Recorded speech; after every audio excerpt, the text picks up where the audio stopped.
Hello, everybody, and welcome to another fun chat with a really cool person on our Amazonas channel. So everybody say hello to Jeff Senske from Aquarium Design Group. Hey, Hi, thanks Jeff. for having me.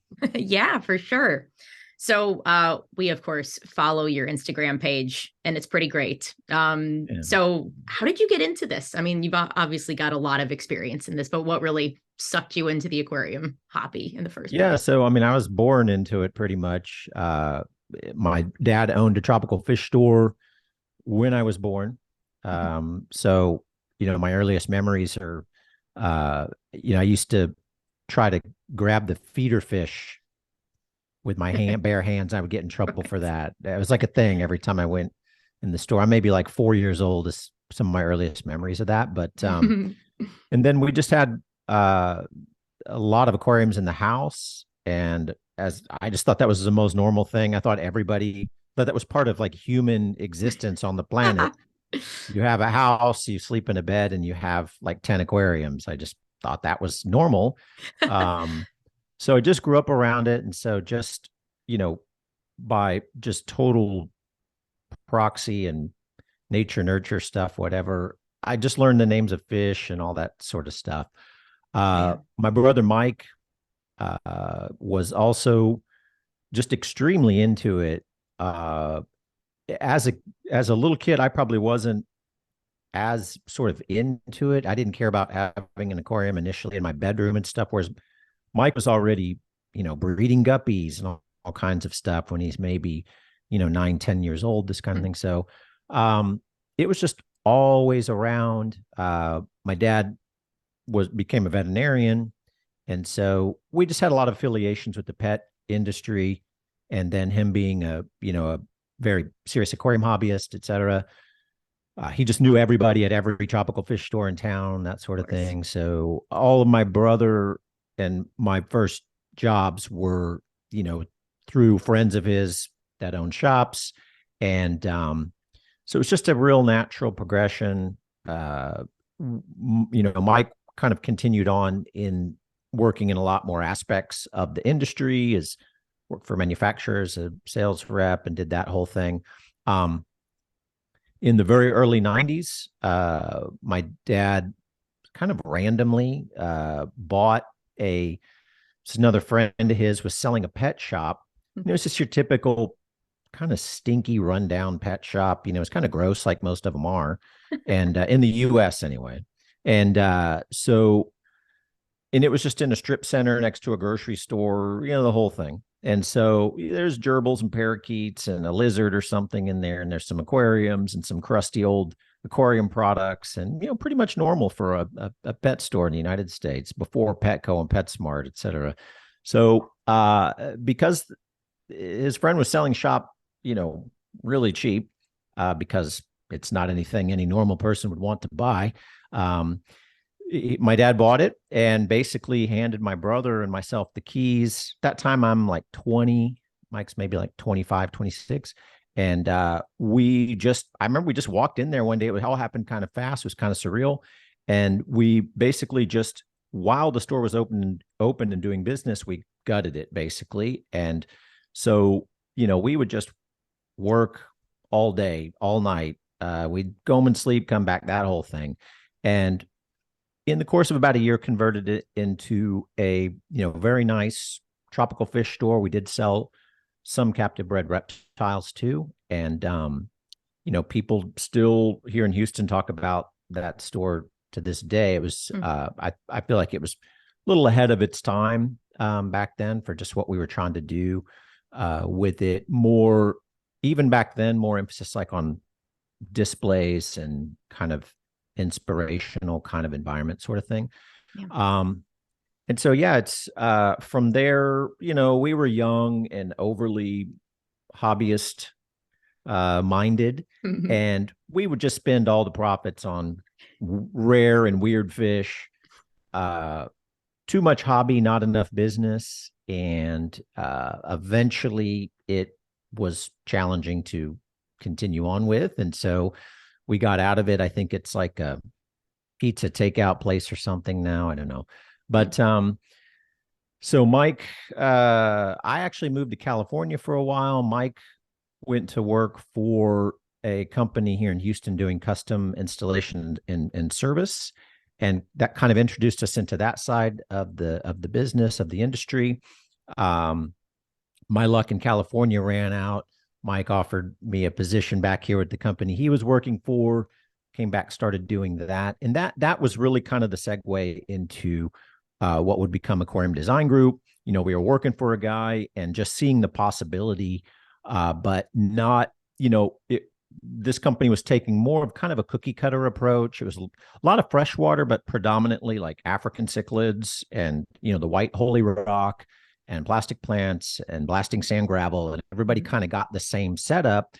And it was just kind of the best thing going at the time, but I'm going around servicing my clients and seeing, these fantastic homes and these, incredible spaces but all with this same kind of cookie cutter aquarium jammed into it.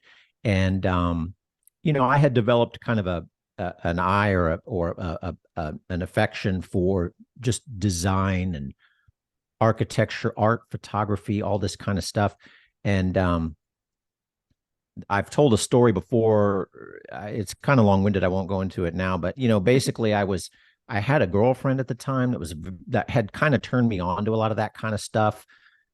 All her friends were architects, and I got to know like designers, graphic designers, just, people that hang out in museums all the time, just different crowd than the fish tank crowd, hobby type, etc. And so I was just exposed to that world in a way that, in just a time in my life, I guess, where that melding of the two seemed so obvious. And yet, the aquarium industry, especially at the custom installation and kind of that service level, where you have those opportunities to design something, it's not just your personal tanks at home. It just occurred to me how profoundly lacking that side of things was. And I often say that, there was fish tanks in buildings back then, but there wasn't really something that I feel like we kind of pioneered. And that's, what I call aquarium design. It's kind of been what ultimately informed the name Aquarium Design Group. And, so it was just a different way of looking at it. It's like, how can we integrate the aquarium into the space? How can we learn the language of the architect and the interior designer and that sort of thing? And, it was just and at the same time, have the necessary kind of sensitivity for the fish and, all of that hobbyist experience. I mean, just growing up, aquariums is just like second nature, encoded in our DNA at this point. And just kind of melding those two. And so that to me kind of became the foundation of aquarium design. We formed Aquarium Design Group in 2000. It makes it kind of easy to mark the years we've been in business. So, we're in our 23rd year as of next month. And that's basically the story. What a cool journey. That is so neat. 23 years though, that is a long time to be doing this particular piece of things, sure. Which is great. So you have a storefront, right? You have an actual location. We do now, right? Yeah. So original space was just gallery. Presentation was like by appointment. It was, and in 2009 we moved into the space we're in now. Cool. And maintained a gallery space still, but a little kind of different approach to it. Always had a plan to do kind of a unique retail situation. That took a few years to finally kind of get to, but once we did, that's been steadily growing and has gained, quite a bit of notoriety. People are coming in all the time that are, they're from out of town, this kind of stuff. And I would say that it's really just trying to give a retail access to the experience we have of 23 years of aquarium design, because I find that the design dimension is cross sort of cultural. It's cross, it goes a lot across a lot of different reasons why someone would want an aquarium. So like a hobbyist can appreciate a well-composed aquarium, as can a non-hobbyist, but a hobbyist what we call hobbyist may also just be, breeding cichlids in their basement or something. And there's a sponge filter and a bare bottom tank with plastic trim on cinder blocks. And, their goals are different, but, there's still something we would call an aquarium hobbyist. Even that person, though, can appreciate a well-composed aquarium, whereas, and I call that an aquarium hobbyist. So an aquarium lover is maybe a different type of person that doesn't really want to be a hobbyist. You could say all hobbyists are lovers, but not all lovers are hobbyists. Sure. And the aquarium lover would not be especially, I think, attracted to the cichlid breeding operation in the basement on cinder blocks. And so, I start to go, well, it's the design dimension of aquarium that has the widest range of appeal. And it's also the main reason why people want to have an aquarium in the first place, except for what amounts to a relatively small niche of people who we call a hobbyist. And that, hobbyist can cover a lot of different categories, but sort of the serious aquarium hobbyist is still a relatively small percentage of people that would love to have an aquarium in their space. And so to me, with our retail, the most obvious thing was to lead with the part of the aquarium that people want it for in the first place, that the most people want it for in the first place. And that's, now we have this term aquascaping, which has kind of been taken over by a very specific kind of a mono-inspired planted tank situation. I mean, really, it should have applied to just all forms of scaping in the aquarium, or a design-centric approach, compositional focused approach to an aquarium. So either way, regardless of the style, be it a reef aquarium, monster fish or cichlids or planted tanks or whatever it may be, we always take that design-centric approach. And I don't want people to ever walk into my shop and be greeted with rows of blister packs of tubes that heat water in various wattages. Because, you can get that all day on Amazon.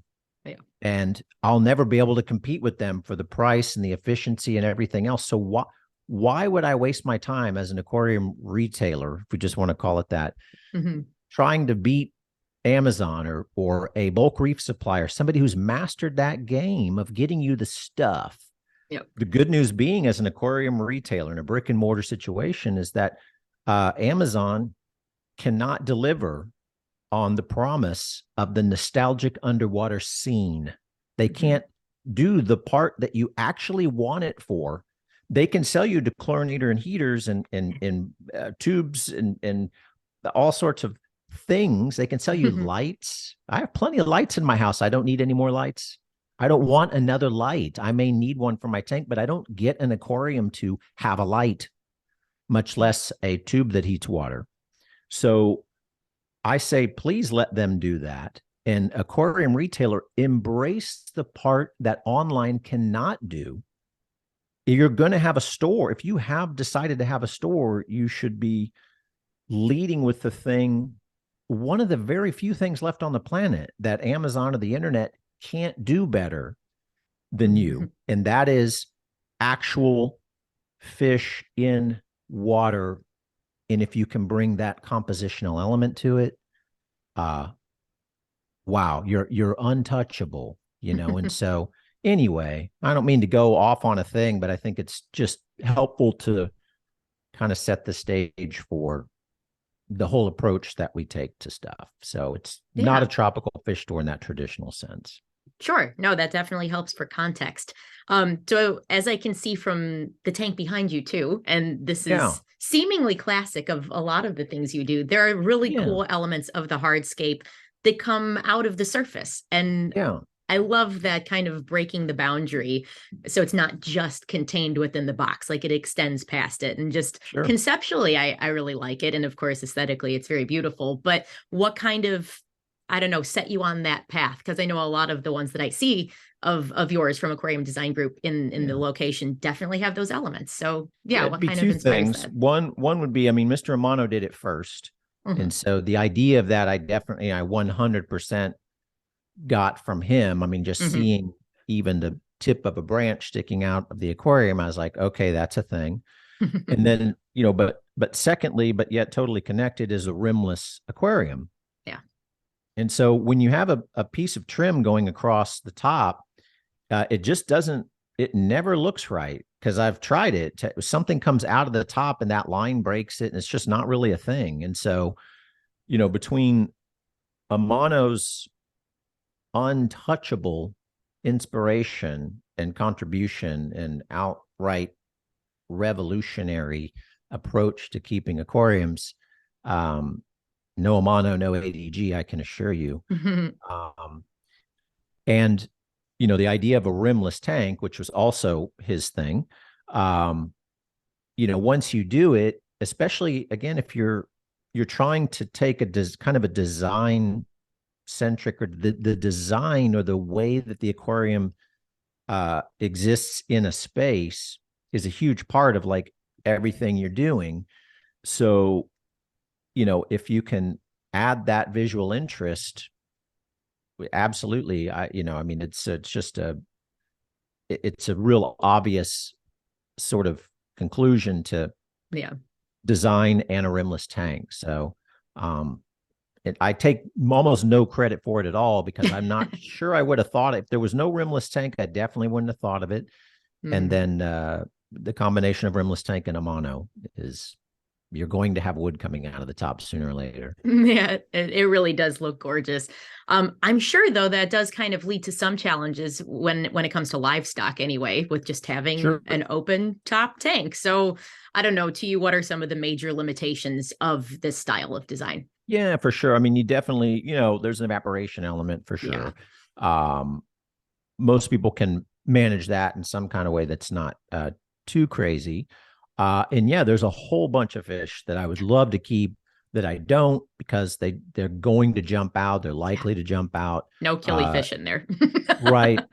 There's a lot, some lamp eyes and there's a lot of fish, hatchet fish. I mean, and then some you don't know. You get a new wild, caught fish of some type, and we are kind of tetra connoisseurs, aficionados, and so we get a lot of rare tetras that we've never seen, never kept, and you just don't really know what they're going to do. And so, of course, I'm probably only going to put a few of them in the tank, see if they're jumpers or not. Sometimes they're just skittish for a while. Wild caught fish, acclimating to an aquarium, etc. So, I mean, those are all variables that you have to consider. For the most part, I've learned have a pretty good sense of what you can and can't put in there. But I mean, it is a thing. Fish can jump out. Even fish that are not jumpers, are not kind of known for that, can occasionally jump out of the tank. Yes, that's a thing. I mean, there's you could argue there's all kinds of variables in a contained environment for an animal that could lead to mishaps or accidents, and so the fish occasionally jumping out, is not something I'd make some big case for. It's open top aquariums are cruelty to animals or something. But, if you go looking for enemies, you'll find them. And there's enough people out on the internet in the comments section, et cetera, that's always going to bring up that point, whatever, but always avoid the comment section. Yeah, not a huge deal, but you got to make your choices a little more wisely. Sure. So I mean, I'm sure you can't really generalize with customers because everybody has a different idea, but if you could make a generalization, when people come to you and are like, we would like to design an aquarium, or would like you to design one for us, do people sometimes come to you with an idea already in mind, or are they just like, go crazy, we want something pretty? I don't know. What's the breakdown usually? I would say for somebody that's coming to us from a design standpoint, generally we could say kind of this non-hobbyist, more this aquarium lover versus hobbyist type. I would say it used to be more, I'd say it used to be almost everybody came in wanting a saltwater tank, wanted a reef tank, and they want the color, because their impression or notion of a freshwater tank was, it's not as colorful. It's not, And I guess that just goes back to kind of pre aquascaping, kind of definitely before planted tanks were what they are now. And then, too, and sometimes I fear this stuff sounds like I'm being sort of, I don't mean it in an arrogant way. I can't get around the fact that, I didn't get the idea for aquarium design from really anybody, but like gleaning inspiration from Mr. Amano. Sure. And so what I'm driving at is when people see freshwater aquariums presented in this kind of more thoughtful compositional way, it's not a fish tank with fish tank stuff in it and plastic plants and there's some fish tank things in there and some fish swimming around, or even if it's live plants that are, they weren't done with a real sense of purpose. They were sort of like, well, we put some plants in a fish tank, and that might be a little nicer looking, but that's still often those kinds of approaches are sort of lacking that compositional element. Okay. So people just don't know what's possible until they come in and go, oh, wow. Yeah. Why do they go, oh, wow? Because I have a gallery space full of inspirational concepts and things for people to go, I didn't even know that was possible. And when you go into something called a tropical fish store, in most cases, you're generally not seeing enough of that to kind of give you a sense of what's possible. So I feel like now, and it's maybe just because we've had a certain kind of retail space for a while, more people come in with more sense of what's possible. And so it's not quite as heavy on I wanted a reef tank, but now I see what's possible with freshwater. I think I want that. And the overwhelming majority of our custom installation and service business is freshwater. We do reef tanks. We grow SPS coral. We are hardcore reef hobbyists as well. We're a company dedicated to the reef aquarium as well, but we've made a thing of freshwater because there was just so much opportunity there to show again what's possible. So I would say now people come in more kind of open-minded. I think they just know that they want an aquarium, and they're coming in more to kind of explore the options, the costs, the maintenance, the equipment, just what's involved. Neat. Do you personally have a favorite type of tank to set up, or do you lean a certain direction for your own personal preferences? Yeah, that kind of comes and goes a lot, and sometimes I get back really into aquascaping and planted tanks, CO2 and good lighting and soil and then I maybe have too many of them going at once, and I'll go through a period of kind of a burnout. And I can only comment on this because it's been a pretty continuous pattern over the years of I'm really just laying in bed at night thinking about it for a while, and then I'm like, I just really don't want to do that anymore, and I always come back to it, obviously, and it's always going on, and I'm always engaging with it. I would say that kind of, the thing I have the least personal experience with is saltwater. Of course, I do it and I know about it, but I've probably built up more staff that's really their focus over the years. So it's kind of a proxy thing with me. What I feel like is kind of something I've made the most kind of unique impact with is more the hardscape only style. Yeah. Just because it's just versatile and low maintenance, and it's something it's a compositional based natural aquarium.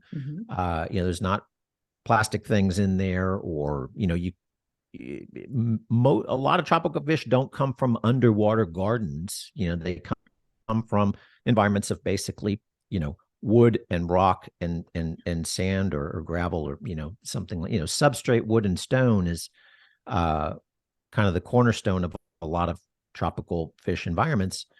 So it's still a natural aquarium. I have season 2 of the podcast coming up. I had to take a little break after 12 episodes or something, but I've had some great conversations in some of the upcoming episodes about this whole planted tank versus hardscape thing. And I get the part where the hardscape is not as it looks, it's sort of missing something. I had a great conversation with Tanner Serpa Design, and he really nailed it. I mean, he really, something I've been thinking about for years, and we talk about it more in the interview, but he had a specific term for it, which is escaping me at the moment, but it's basically that the hardscape is sort of, it looks like a place where there was once life and now there's not. And there's a specific term in design for that. And so, or it looks like, it's would be the equivalent of, sort of an extreme example, but like when you see a shopping mall that's not an abandoned shopping mall, that whole thing, because the mall was like so full of activity and all these different stores and all this kind of, and then to see that with like it's boarded up, and especially if you like looked inside, that feeling of like once occupied space. And I was like, okay, there's something accurate there. And so, which I loved. I mean, that didn't make me feel sad about hardscapes. That made me kind of go, okay, then how do I sort of diminish that effect? Is there a way to take away some of that feeling it might give you? Sure. Which could be the turnoff to a lot of people. But when you start putting plants in an aquarium, you're introducing a lot of additional variables, even if it's no CO2 and it's very simple, there's still just additional variables. So I would say the hardscape only style is kind of my favorite thing, because it's just something I feel like I've been able to put my own mark on a little bit more. There's so many people at the high level of planted tank aquascaping. It's very hard to compete with people that just seem to be so naturally talented at that, and just producing these next level things. So if I had to pick a favorite, that's probably it, would be like freshwater hardscape only. Yeah. Nice. Well, I saw a few of your like goldfish setups, and to me, like in your head, you think, oh, goldfish, but this is like goldfish. These look amazing. And it's such a cool way to display a fish that, I don't know, just doesn't really have the reputation that it probably deserves sometimes. Right. We and just did a really new lovely. A new one in the gallery. I've been on a little, I go through periods too, as you can see. If you were to look at the dates on Instagram posts, you'd be like, this dude has not posted in a long time. And the truth of the matter is, I'm not going to digress on the topic, but I've never really gotten into social media that much. Like I just don't, it just doesn't something that really resonates with me for whatever reason. So I have to like really make myself kind of post consistently. And because I've been in charge of that sort of thing, there are big lapses. And then sometimes they're like, okay, I got to do this for a while. And then it just drops off. But a lot of new stuff coming up. And I'm always saying that, but there really is. So I haven't posted it yet, but it's like my brother's posted it on his page, and it's a few other, customers come in and these things start making the rounds on on social media and stuff. But yeah, we just did a new goldfish tank that I feel like is the most sort of realized version of our approach to doing it that we've ever done. So it's bare bottom, but we frosted the bottom of the tank. We kept it very minimal with the escape. I had one here, and the tank behind me was a goldfish tank not too long ago. There's some podcast episodes where you can see it back there. And I had wood in there. I was trying wood, and between the wood and the waste of the goldfish, it was just too much. It was a lot of water change. It was like the water would not stay clear without huge water changes like every 3 days, et cetera. So, it's a learning thing. But yes, absolutely. Goldfish are one of those like aquarium lover categories of fish. Like, so many people resonate or respond. They know goldfish when they see them. They wouldn't know some rare tetra or some African river fish or whatever, but they certainly know fancy goldfish. I mean, let's face it, they're like little cartoon characters. I mean, they're more like there's an individual personality to the fish. There's more of a pet dimension to goldfish. If I have a Yeah. school of cardinal tetras, I don't know which one's Bob and which one's, Susan and which one's so, but with goldfish, you can absolutely have that kind of relationship with each individual fish.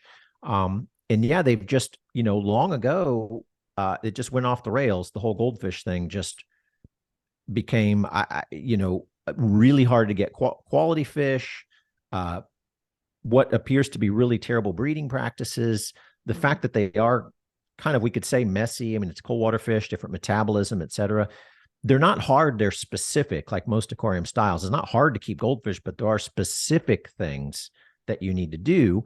And for us, it was just like a not consistent, good quality goldfish. You get these fish from distributors or, the same company that I would order tropical fish from. Oh, there's the goldfish section on the availability list. These fish are generally awful. They're terrible. I mean, not the fish, bless their hearts. I'm saying like the way they've been kept, the way they've been bred, the way they've, all of this stuff.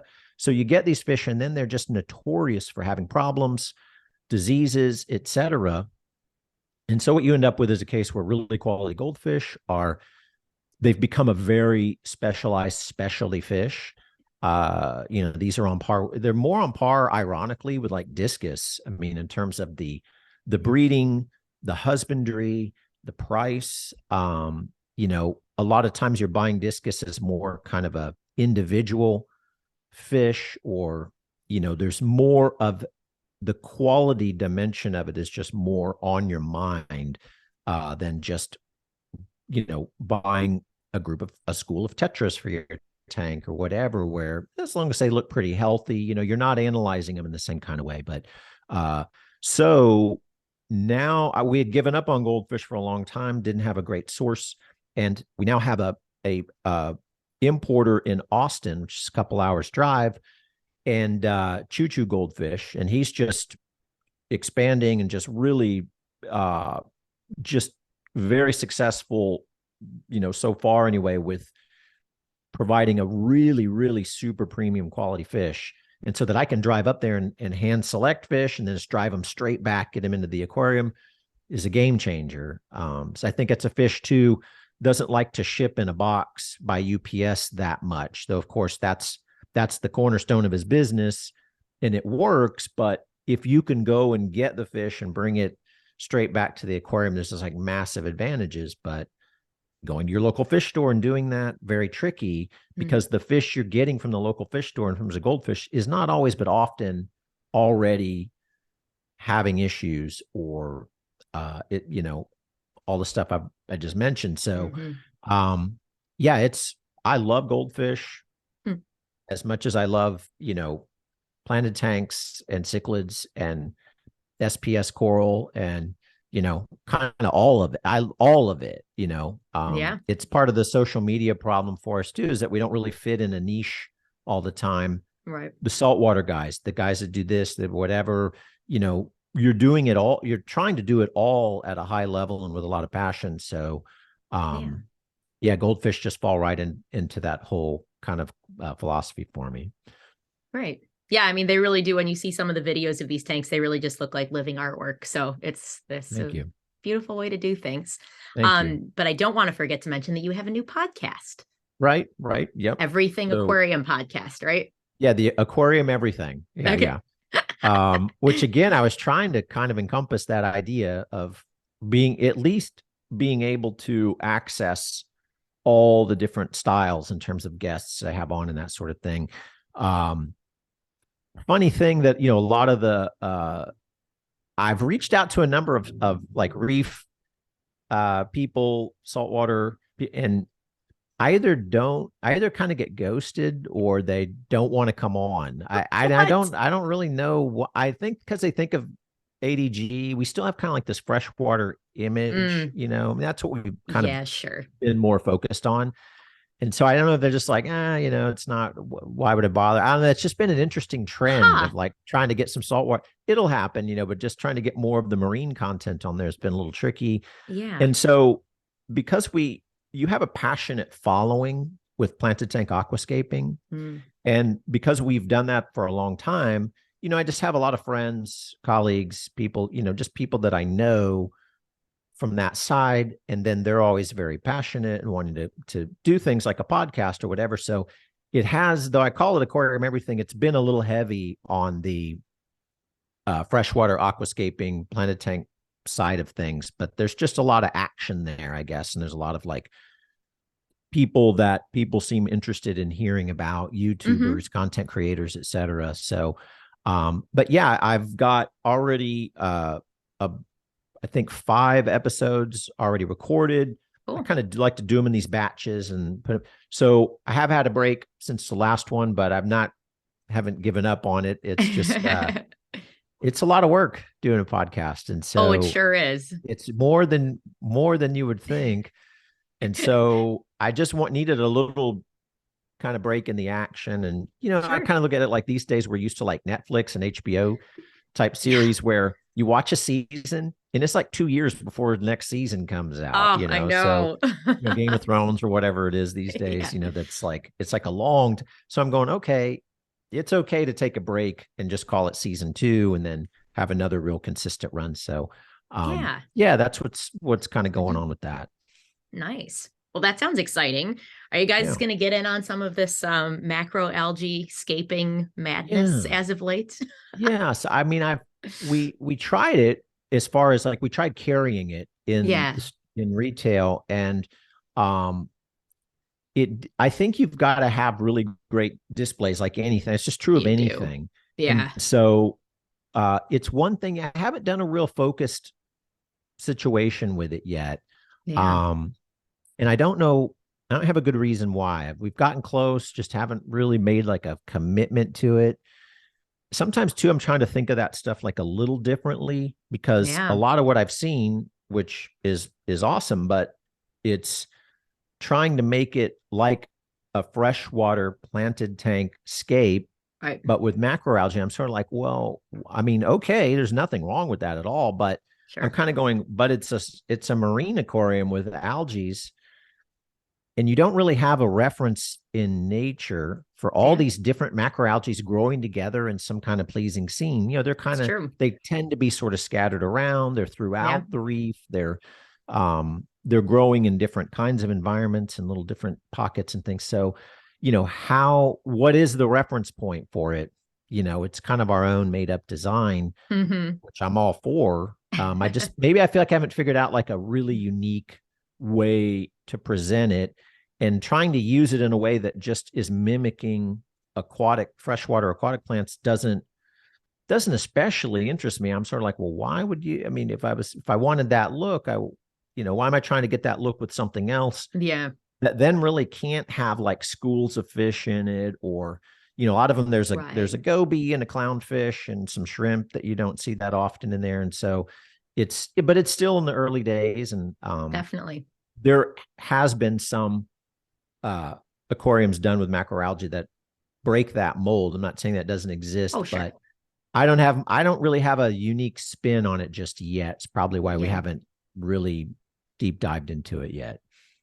Well, I would love to see something tide pool inspired. So there you go. Yeah. That seems like a good, because that is a good natural application for macro that hosts a lot of cool life. So that'd be neat. That'd be fun. Well, cool. Well, I'm sure we could probably sit here and talk about aquariums forever. But, I could ramble on, as you can see, on any topic. Well, I'm going to need to go come off topic visit 16 times. So, and that's why you have a podcast. Right.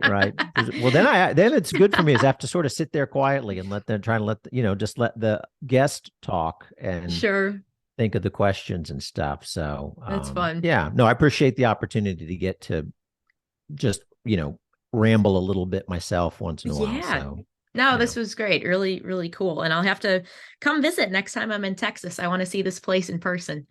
Yeah, for sure. Please do. We have I know you don't want to ever, you don't want to have dialogue that dates your episode or your content too much, but we do get the Aquashella in Dallas. That's right. And so we do get a lot of people come to the Aquashella in Dallas, and they'll make the trip down at some point to Houston, which isn't that's not too short far. drive. It's about 3.5-ish hours. Yeah, exactly.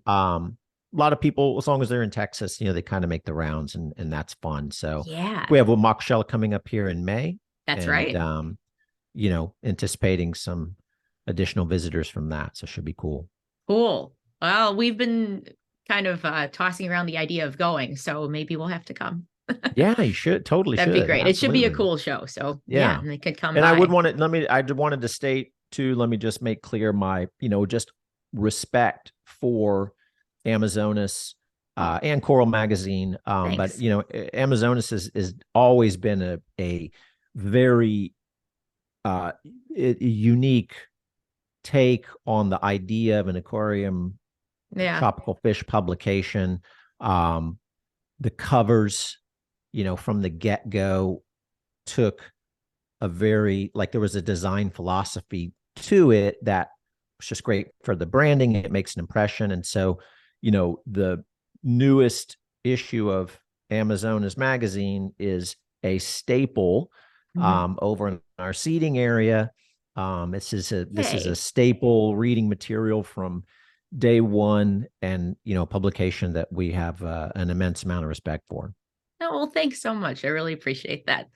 We certainly put a lot of work into it, but it's always worth it. And yeah, can't put too much effort into creating this kind of stuff. So it's Totally. nice. Well, thanks so much, Jeff. And this was a pleasure. We'll talk more soon. Awesome. Thank you. Okay. Appreciate it. Okay. Thanks. All right.